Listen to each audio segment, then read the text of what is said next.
My goodness, it's a week ago tonight when we first started Freakout Island. How's your week been, guys? Hopefully it has been going really well. Hopefully we've done this lockdown thing a few times now. Now we can cope with it okay. Because we know that everything is going to be okay. Everything is going to be okay. And we've got enough toilet paper. We've got enough flour. We've got enough all those things. And we are going to be okay. Hopefully everybody in your whānau is okay. Give them a big squeeze from me, especially the kids and our vulnerable elderly. Make sure you're reaching out to your friends and your neighbours and checking in to make sure they're okay, hey? Just the way that we're connecting now. Shall I do a couple of quick hellos? Okay. Now, Instagram, this is difficult. I can't do it because my phone's over there. Oh, but my daughter's phone is here, so yes, I can. Look at this. So I'll say hello to Megan from Hope and... Oh, hello to Megan, Hope and Ava. Hello, Bex. Oh, your kids have been enjoying lockdown? That's great. And yes, we've been okay in lockdown too. Hello, Amanda. Hello, Fern. And who else is in Fern's bubble? Oh, that's jumped, okay. Oh, hello. Is it Ave and Aya? The A and A kids? Awesome. Okay, now that just jumped. Let me see if I can find that again. Oh, me and technology, but at least the audio's working this time. Hello, Brendan. Hello, Sophie. Hello, Cody. Hello, Rapture. Hopefully you're joining us tonight. Is Trisha there? I hope so. And Chardonnay. Hello, Catherine. Hello. Shall we say some on Instagram here? Saffron. Hello. Hello, Yvonne. Hello, Maddie. Is it Cheney Rose? Hello, Jim Bob. Who else have we got here? Nature's Den, kia ora.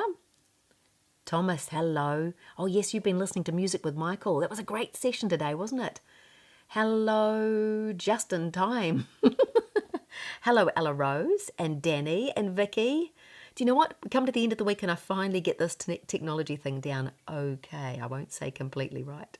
And of course, pronunciation can be a bit of an issue.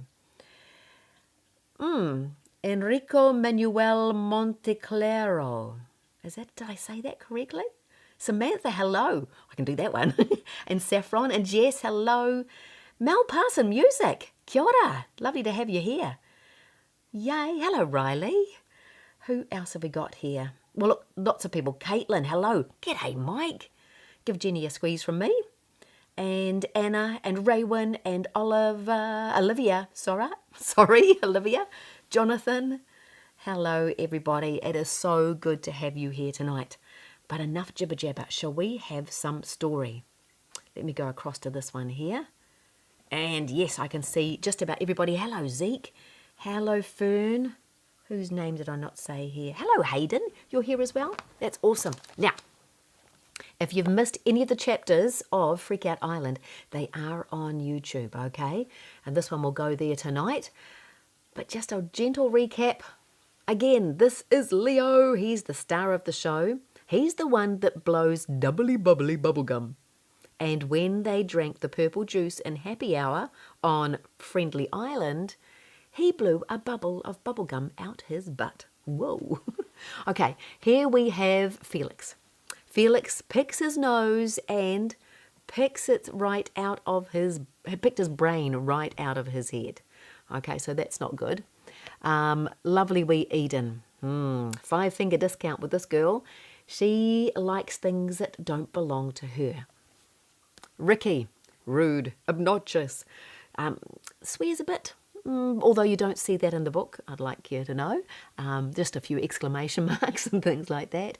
And Harriet. Now, Harriet is a bit of a snob. And she's quite demanding, and she's the one whose head turns into a bird's nest when she's drinking the purple juice, okay? Now, if you don't know about the purple juice, you'll just have to go and watch the other chapters on YouTube. And Ricky, of course, goes "Rock" like a parrot when he's a subject of the purple juice as well. Okay, now, they've just experienced it. And then they went out on board the Friendly Islander boat and had the underwater, well, not the underwater, but the ocean water adventure with a shark and a whale and a dolphin. We like the dolphin, the other two, but not so much so. But here we go, chapter 9. It's not a very long one, so we might get more than one chapter in. Here we go. When the Friendly Islander, that's the boat, arrived at the jetty, the children were very excitable and hungry. Hang on, hang on, hang on. What have I not done? Guys, for goodness sake. It's our time, kia ora, talofa. It's our time, a special time of day. It's our time, just you and me together. It's time to say hello, g'day. It's time for Freakout Island. Okay, now back to chapter 9. When the Friendly Islander arrived at the jetty, the children were very excitable and hungry. But there was no sign of dinner. Vain and Vulgar loped off towards Maconian House without saying a word. Vain and Vulgar own the island, and they've got this Friendly Island thing going on. And that's the end of chapter 9. Okay, let me show you how big it is. There it is, chapter 9 there. It's not very big at all. Watch out for chapter 10 though. Are you ready? Leo rubbed his eyes and yawned. It had been a long, hard, weary night. He had drifted in and out of sleep. He did remember a happy dream about him and his dad watching the latest Burt Lancaster movie and taking Peace and Quiet, his dog, to the park in Gumsbury, where he lived. But there were other dreams too, far scarier ones, where his butt was permanently glued to a tree and he was left all alone on the island with no food or water. All he could do was watch his friends wave from the windows of the Kaput 3000, the plane that they arrived at the island on, flying home to their mums and dads, while Leo was left behind, glued to a tree like a prisoner on a pirate ship. As he peered down from a branch, he watched in horror as poisonous snakes crept around his legs and a poisonous dart frog crawled into his mouth. As he wiped sleep from his eyes, he reached for his doubly-bubbly chewing gum, pulling his bed sheets right up to his chin. More unpleasant thoughts clouded his mind. Had his mum and dad known about Friendly Island? Surely they knew it wasn't anything like Disneyland. Or was he being punished for gobbling bubblegum? But wait, he thought, my parents might be a tiny bit crazy. But they're not mean. They do love me, don't they? At breakfast, almost everyone crowded around Felix.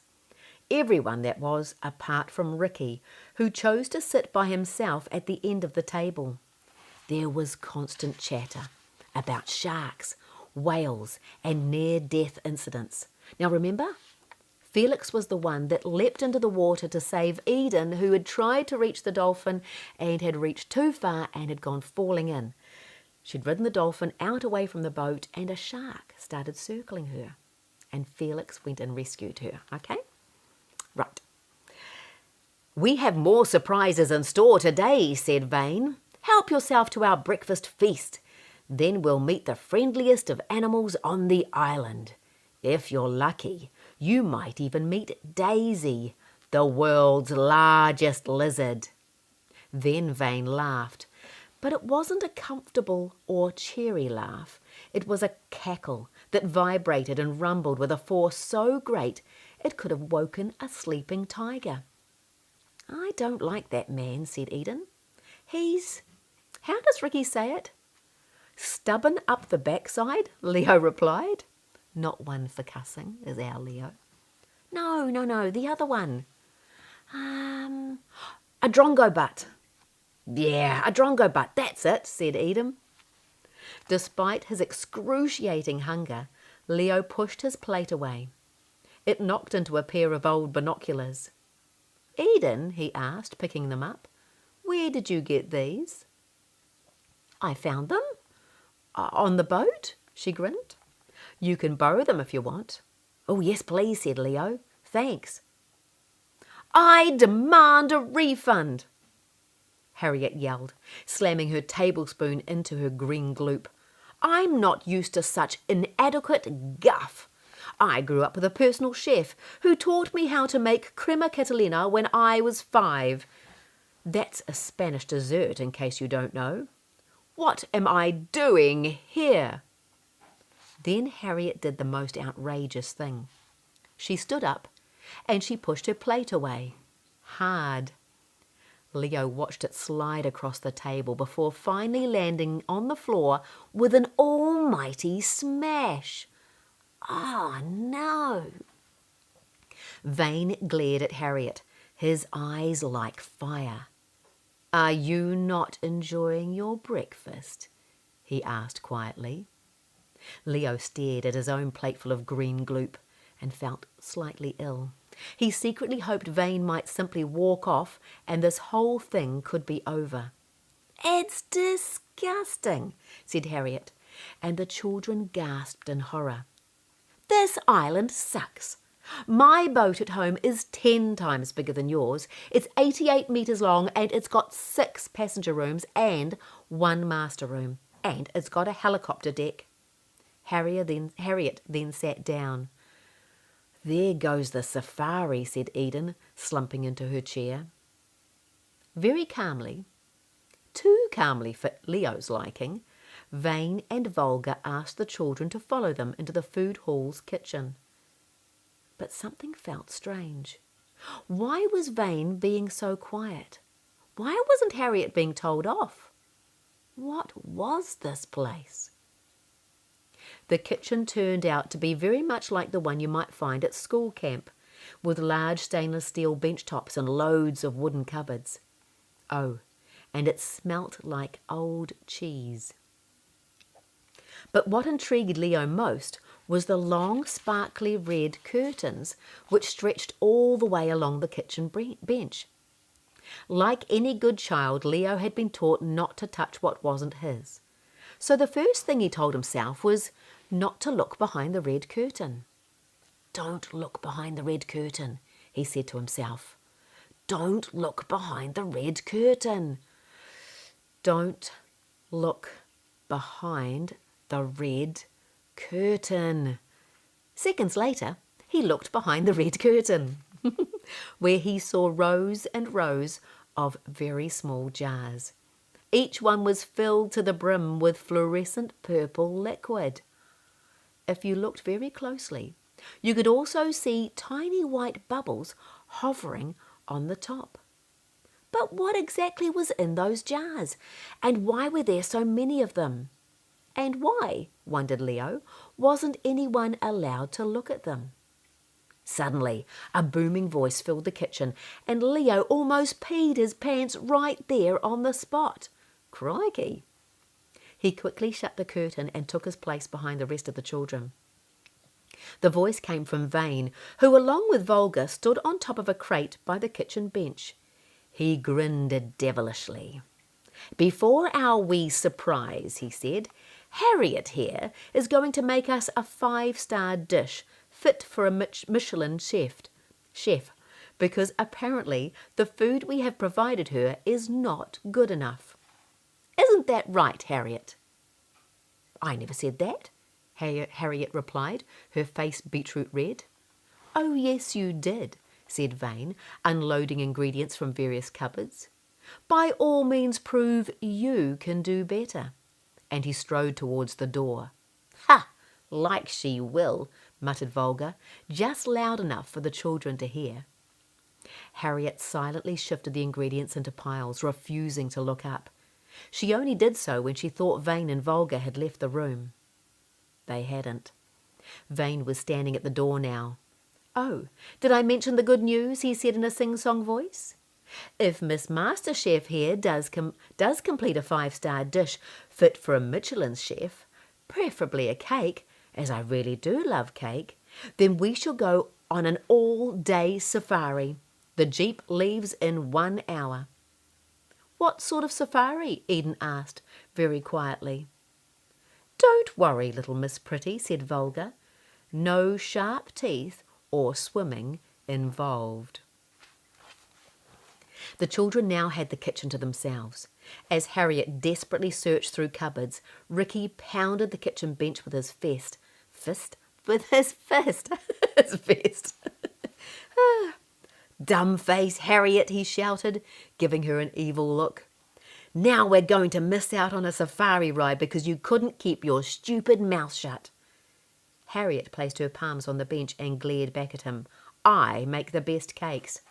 I will make a cake. Who can help me? Not a single hand went up. Great, Harriet replied. So I have to do the whole thing myself, as usual. Leo panicked. Surely he could help. But how? He couldn't remember his parents cooking a single meal. The Wrigleys didn't pay for what they ate. They won it. Ugh. Leo winced when he thought about those untold cans of disgusting cow tongue, which made him think about Midnight Raider, which made him think about how he really never had any trouble remembering destinations, like Bangkok or Berlin or Budapest, or recalling important names or data during a flight, which made him think. I'm good at remembering things, said Leo. Remembering things? Harriet mused. And how will that help us bake a cake? Leo said, well, if you can tell me the recipe, I'll gather ingredients and then we can make the cake faster. We can all help, right? Does that mean we get to go on safari? Ricky mumbled. Yes, Felix replied. Let's go, Lariat. Lariat? Eden asked. Leo and Harriet put together. Team Lariat, Felix replied, looking very smug at his own joke. Lame, but whatever, Eden replied, placing mini sugar packets into her pocket. Okay, smarty pants, Harriet said to Leo, reaching for bowls and cutlery. Ingredients: flour, sugar, natural unsweetened cocoa powder, baking soda, baking powder, salt, milk, vegetable oil, a teaspoon of vanilla extract, eggs, hot water. Repeat to me, go. Leo imagined he was a pilot in his bedroom in Gumsbury. Flour, sugar, natural unsweetened cocoa powder, a baking soda, baking powder, salt, milk, vegetable oil, a teaspoon of vanilla extract, eggs, and hot water. There's more, Harriet continued. Prep time, 20 minutes. Cooking time, 32 minutes. Total time, 52 minutes. Leo didn't miss a beat, parroting what Harriet said just twice as quick. Just twice as quickly. Prep time, 20 minutes. Cooking time, 32 minutes. Total time, 52 minutes. The children stared at Leo as if he was some sort of robot. You're hired, said Harriet. I suppose. Come on then, layabout, said an excited Leo, checking his watch. Volga said we only had 1 hour. Our time starts now. Leo got to work and soon the other children followed. He surprised himself with how organised he was, flawlessly selecting the right ingredients at just the right time. Team Lariat was on fire. Harriet was also very skillful, expertly whipping, stirring and beating. Despite this, she seemed to be very hard on herself. Oh my, she cried, spilling baking soda all over her dress. This cake will never get done in time. Leo, how long has it been in the oven for? 15 minutes, Leo replied. 17 to go. Harriet stopped in her tracks. You can't cook, but you can remember things? Yes, Leo replied, licking the spoon. What use is that to anyone? Might be useful when I'm a pilot. You? A pilot? Harriet laughed. Don't worry, added Leo. I might be your pilot one day. Oh, I very much doubt it, Harriet scoffed, mixing melted chocolate into a bowl. We have a private jet. Still needs a pilot, said Leo. Soon the cake was complete and the children watched Harriet place it onto the bench. They all marvelled at its soft, spongy texture and shiny icing. It was a culinary beauty. 10 minutes till they get here, said Felix. We're ahead of time, said Leo. The children quickly wiped the bench tops and even began to wash the dishes, and then started a colossal water fight. Unbeknown to the children, Vane and Volga were standing there. They watched in horror as their charge's dirty old habits returned. Felix picked his nose and wiped his fingers on a clean tea towel. Ooh. Leo was trying to blow the perfect bubble and one of his efforts exploded all over his filthy face. And he laughed about it. He then rolled his leftover gum into a ball, hid it in a serviette, and placed it on the kitchen bench. Volga clenched her fists, and her eyeballs twitched at the very sight. Vane covered his eyes with his hands. Harriet was now sucking her hair, and Ricky was swearing like a sailor. Vane could wait no longer. He stamped his feet, causing the children to immediately stop what they were doing. Every single one of them tried not to giggle. "How very disappointing," Vane remarked. "I do remember warning you all about having good habits. It seems my advice has fallen on deaf ears." No, thought Leo. Surely this didn't mean the safari was cancelled. Worse. Far worse. Vane very casually leant on the kitchen bench and whistled loudly. A tremendous parrot swooped through the kitchen and landed on his arm. It was Gilbert. He was given a little plastic jug and off he flew, tipping the jug upside down and creating a huge cloud of purple dust which drifted down and on top of the children.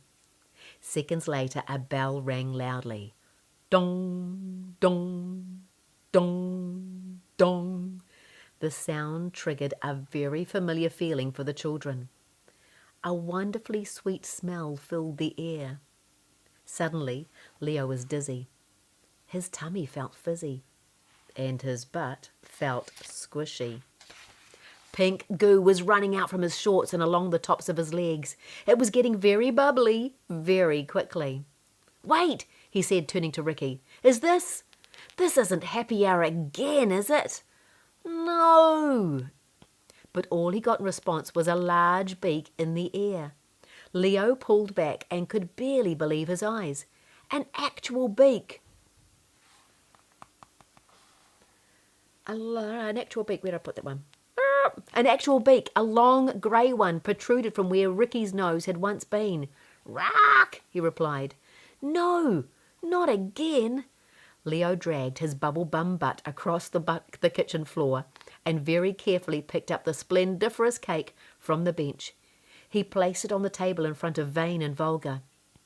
"Sorry, mister," Leo said, out of breath and not quite believing what he was about to say. "I'm really sorry. I mean, we are really sorry for throwing food. But look, we made you a cake, like you asked. Try it." Vane appeared surprised and sat back, drumming his fingers together. "Oh, so you have," he said, and he leant forward to assess it. By now the rest of the children had gathered in a circle, all drenched from head to toe. Vane scoffed a slice of chocolate cake before grabbing another, and then a third slice that was a lot larger than the first two. He shoveled each one into his mouth while offering indecipherable comments, a bit like the way I'm talking, which included "Hurr" and "Hurr." "Does this mean we can still go on safari?" Leo asked, when it felt safe to do so. "Look at this mess," Vane replied. Volga leant in towards Vane. "There is a mess," she hissed, "but you promised that if the children here made a cake fit for a Michelin chef, then they would go on a safari. We'd hate for them to think that we don't reward them when they do as we ask, don't we?" Her sarcastic tone reminded Leo of Aunt Margot. She prodded Vane on the shoulder, raising her bushy eyebrows up as far as they would go. Vane sat with his arms folded, bits of cake sticking to his chin like goats on the side of a mountain. "Do we?" Volga repeated, squeezing the back of his arm and making him squirm. Vane's mood suddenly switched. "Yes," he said, having swallowed the last of his dessert and therefore half the cake. "Yes, of course the children should be rewarded. And yes, Harriet, this is a fine cake, fit for a Michelin star chef." If Volga had been in a placatory mood in the kitchen, she didn't carry it into the old Jeep outside the food hall. She gripped the steering wheel tightly and refused to smile. The children arrived one by one and squeezed inside. Leo with his bubblegum butt, Harriet with her bird's nest head, and Ricky with a beak so sharp it could have been considered a weapon. Leo made sure Felix was safely beside him and that he didn't forget to bring his brain. He couldn't help but notice that Eden had her hands in the air as if the police had told her to stick him up. A jar of pickles was glued to her hand. "This place sucks," she said glumly. The front door of the Jeep opened and closed. Vane had arrived and Volga put her foot down as if she was driving a getaway car. What a terrible driver she was. The children were thrown around as if they were inside a washing machine on spin cycle. The rickety old Jeep heaved and bumped and harumphed its way through the deep, deep jungle. Tweet, tweet, tweet, tweet. Oh no, not again. It was Harriet, who had suddenly found tiny birds poking their heads out from a hole in the nest. "Welcome to 2/3 Bridge," yelled Vane from the front seat. "Why is it called 2/3 Bridge?" Leo asked. "Because only 2/3 of it is built," Vane replied. "Isn't that exciting?" But nothing was exciting about this trip. Nothing at all. Mostly because Leo's butt had a mind of its own and his pink bubble was beginning to take over the entire back of the Jeep. "Leo," said Eden, "stop it." "I'm sorry, I can't," he replied, leaning forward to try to stop the runaway bubble. But he couldn't prevent it from growing and growing. When Vane turned around, he saw a zoo of children in the back seat, all behaving badly. "The monkeys await us," he yelled. "Do not feed them. Do not touch them. Do not teach them bad habits. Do you hear me?" "Rack," said Ricky. "Yes, sir," said Leo. "Where are Felix's clothes?" Vane asked. Harriet giggled, prodding Eden. "He told us he was a horse, so he was allowed to take them off," he said. "Nay!" screamed Felix, which made the children laugh, and Volga drive straight into a rubber tree. Volga sat sulking beside her Jeep, the front of which was so smashed up that it would take a miracle to start it. But the children barely noticed, because they were surrounded by hundreds of howler monkeys who climbed down from the trees and walked right up to them. One monkey took a particular liking to Leo's butt and used it as a trampoline. In no time at all, the children and monkeys became best friends. Even Harriet with her nest for a head, and Felix, who by now had been convinced that most horses at least wore underpants, Spider-Man underpants. But the boy with no brain wasn't happy to sit still, not when there was a new sport to invent. And so it was that Felix marched up to Leo with his disgusting oozy brain in one hand and 4 long sticks in the other. "Your left arm reminds me of Ronaldo," he said. Leo sat on his bubblegum butt and sighed. "Okay, Felix." He figured the less he said to his brainless friend, the better. But he was fascinated by what Felix was holding. Not so much the brain, though that was compellingly horrible, as it was the 4 sticks. "What are they for?" Leo asked. "Goals, Ronaldo," Felix replied. "Goals? For brain ball! Let's go!" Normally soccer teams have 11 players. But how were howler monkeys supposed to know such a thing? A match began between the children, who had 5 players, and the monkeys, who had 57. It was a sweltering afternoon, and soon the chatter and cheering of howler monkeys filled the jungle. Of the children, Ricky was the most talented. No sooner had the match started than he dribbled the brain past 1, 2, 3 defenders before finally kicking it between the sticks. "Goal! Rock!" he yelled. "Ooh, ooh, ooh, ooh, ooh," replied 57 monkeys. Felix, in his Spider-Man underpants, felt very much at home with his new friends. Perhaps the monkeys thought he was one of them. Having a gigantic bubble attached to his butt made any kind of sport very difficult for Leo, which was very convenient as he'd always been the slowest runner in his class. Leo had always run like a sloth. Athletics Day was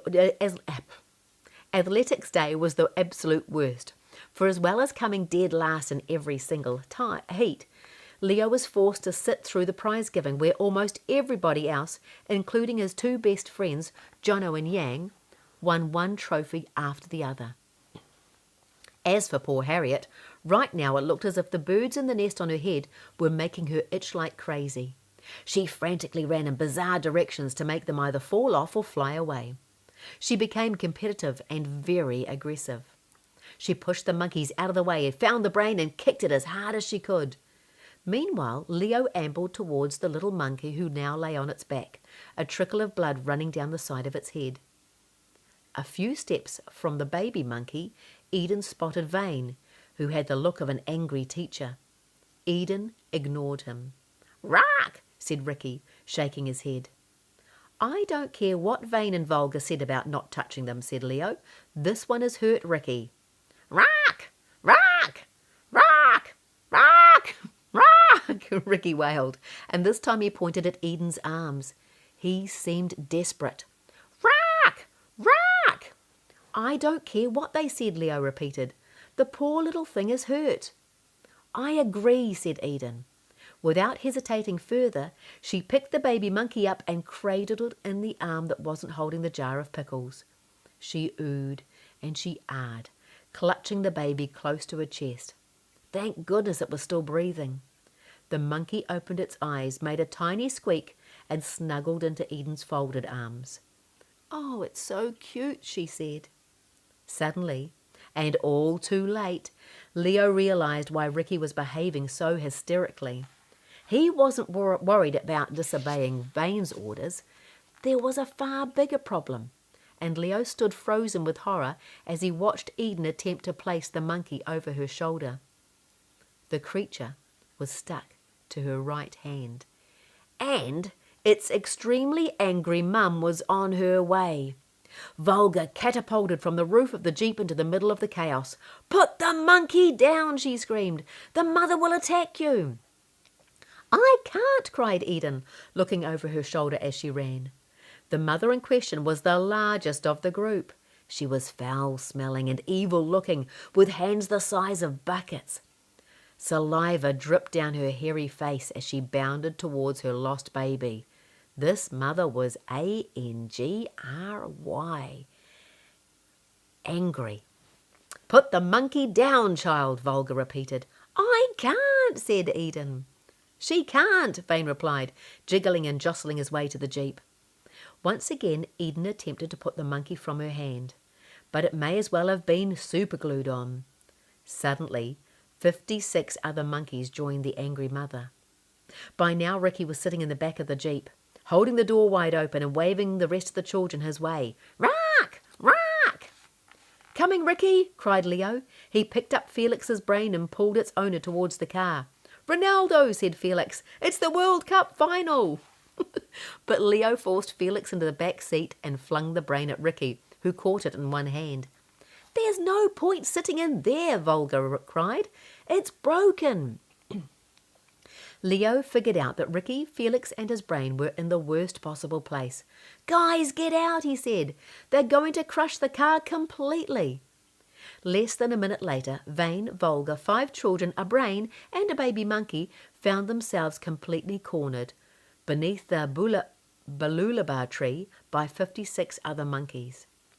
The mother monkey strode forward, stopping her gigantic hairy face centimetres from Eden as her saliva dripped onto the girl's muddy feet. "I'm so sorry," Eden sobbed. "Please, somebody, I can't let go." The monkey raised her clawed hand and was inches away from taking a swipe at Eden's face when Felix barged to the front and pushed between the two of them. Was there ever any stranger sight than a young boy, dressed in nothing more than a pair of Spider-Man's underpants, staring down an overprotective jungle beast? The children held their breath. Vane and Volga chose to stand right at the back, using the children as a defensive wall. The mother primate huffed, snorted, and whacked her tree trunk-like arms on her muscly thighs. Then Leo remembered something he'd once seen on the TV. He opened the palms of his hands and made an O with his mouth. Seconds later, the mother monkey did exactly the same. Her breathing lightened, and she mimicked Leo, making the same O shape with her mouth. She dropped her arms to her sides, then she sat on the ground with Leo and tickled his face. A gigantic pop reverberated around the jungle floor, and the children, adults, and even the odd monkey were covered from head to toe in pink bubble gum. Suddenly Leo felt incredibly light. He saw the baby monkey falling from Eden's hands and into the arms of its mother. Ricky's beak had disappeared, and so too had Harriet's nest. Meanwhile, Felix had turned red with embarrassment. He glanced down at his near-naked body and recoiled in horror, folding his arms to cover his chest. "Wait, what?" he exclaimed. "Where are my clothes? What's happening?" When he turned around, he found 56 monkeys staring right at him. "Wow, how," Lizzie said. "You can tell by the short snout and round nostrils." As the monkeys made their way into the canopy of the rubber tree, Leo turned back to look at Friendly Island's jeep, which was a mere shell of its former self. Perhaps the monkeys would use it as a new home, as its leather seats were a perfect bed for any jungle animal. As they walked towards 2/3 Bridge, Vane muttered and moaned incessantly. "I said don't touch the monkeys, did I not?" "Forget about the smidiots. What about our car?" Volga replied. "We'll buy a new one." "With what money? Huh?" exclaimed Volga. "Your business is a disaster." "Your business as well," Vane reminded her. The children began an exhausting trudge back to the super-secret hut. Again Leo spied the Kaput 3000 and studied its wings and shape. Imagine, he thought, time and again, being able to fly that machine. Not from his bedroom in Gumsbury, but for real. After a while, spent deep in thought, he turned his attention to a nonsense conversation going on nearby. With a forefinger stuck firmly up his left nostril, Felix turned to Harriet and laughed. "Ha!" he said. "You've got ice cream on your shirt." "It's bird poo." "From the nest on her head," added Ricky. "Nest on her head? That's what I love about you guys. You're crazy." "Oh, brother," said Harriet. And that was the end of a rather long chapter 10. But wasn't it good? Crikey! There's not a dull moment in this book. And remember, you've got another couple of days to find it for free on Amazon, the ebook version. If you want a paperback, because I know several of you like paperbacks, then you can also order it from Fishpond. It will take a little while to come to you. We are in lockdown after all, but go and find it on Fishpond. And check out Justin Christopher Author on Facebook and Justin Christopher Author on Instagram. Also, his website, not Justin Christopher Author, it is Justin Brown Books, because this is just one of his kids' books, and he has several books for adults as well. Wow! Okay, so shall we have a quick hello before we sing See You Later? Shall we say hello to Shelley? Hello to Rapture? Hello to Lyndall and Isia? Hello to the TTK whanau? To Kelly? Hello John? Hello Bex? Hello Mark? Hello Sarah? Oh, lovely to hear from you. Hello Cody? Hello Amanda? Hello Hayden? I think we've said hello to all those at the beginning before. Hello Grace and Chardonnay. Lovely. How about on Instagram? A quick hello to you guys too. Samantha, Xavier. Oh, you're welcome, Xavier. I love reading to you. Thank you. Lovely manners. Oh, such an awesome reader. Thank you, even though sometimes I have my false teeth in. Hello, Melissa. Hello, Arcadia. Wow, so it's lovely to see you all here. Now what I'm going to do is I'm going to say, see you later, it's time to say goodbye. See you later, we've really got to fly. See you later, it's time for us to end. See you later, but we'll be back again. However, for this story, we're going to put it on hold for the next couple of nights. We started it last Friday and we had 2 nights over the weekend as a bit of a break. We'll do the same this weekend as well, and I'll have some evenings with my family, okay? But I'm going to say see you later to Instagram, and see you later to YouTube and Facebook. Hang on in there. I've got a word to have with you, haven't I? A winner? Okay, hang on. Night, guys. Have a wonderful weekend. Remember, everything is going to be okay. Okay, lockdown is going for a little bit longer, but we got this. We can cope because we're doing it together. Okay? Okay. See you later.